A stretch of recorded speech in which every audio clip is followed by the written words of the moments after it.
everybody, my name is Sally-Ann Spence and I'm here at the Cerney Wick dig, which is a Hills Quarry dig, and it's an incredible dig because we've got material from both the Ice Age and the Jurassic. Now, we have been putting up lots of different videos. The hashtag is Tusk Force, and earlier on day one we found a mammoth skull which was absolutely amazing. It's still in the ground behind me. They've got a lot of work to do yet before they get to a point of actually being able to move it. But what's been really interesting is another thing that's just been found. So we're going to go and have a word with paleontologist Nigel Larkin, who's working on it down here. Hello Nigel. Hi Sally-Ann. You've been busy in here and you've just found something, I hear, that's a little bit unusual. Yeah, rather enigmatic. We have, within this square, we have underneath the towel here, remains of a mammoth skull.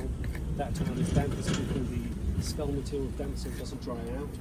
But we actually have a piece of mammoth tusk down here that Maddie found a little while back. But it's much lower. Right. It's much lower than the skull. It could be from a different animal.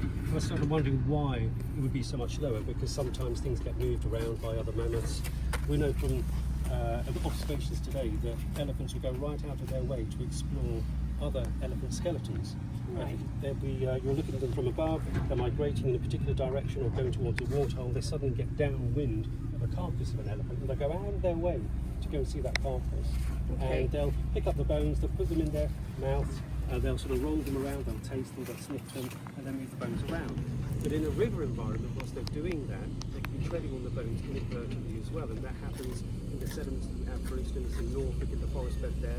You can see bones being moved around, particularly the West Frontal mammoth that we worked on many years ago. So you can how can you see that? Well, for instance, this is a long time ago now. yeah, but if you have a river sediment, and we are in the river channel here, the bones really should end up fairly horizontal. Okay. But you actually have bones that are being trodden on, they do that. And there is actually a femur that's been trodden on down in this sediment, this is at West Frontal, and it's on the back of the lower jaw, and then the lower jaw is flipped up. So they're all completely how they should not naturally rest. Right. And also when you look at the forest bed in profile in Norfolk, you'll see the lovely laminations of the sediment, then suddenly there'll be lots of crazy movement going on. That's because mammoths have been wandering around, wandering through as they go.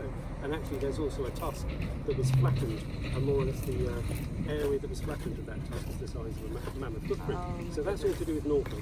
Right. But it means that we do know what happens when you have mammoth carcasses around in river environments. And so what we seem to have here is evidence of exactly that. Not necessarily the bones being moved, but if you look at this small section here, and we only found this because we bothered doing a small section to investigate this piece of tusk.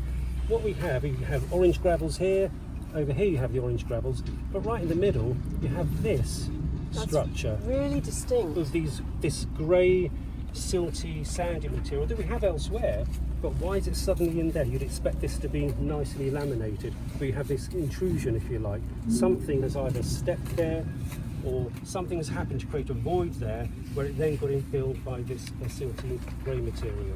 Now that could be the footprint of a mammoth or some other animal. It could be a bovine, something like that. It's been either rooting around here or treading there, and probably trod this bit of mammoth tusk down, possibly this bit of bone that we just found here, because they're much lower than the other bones.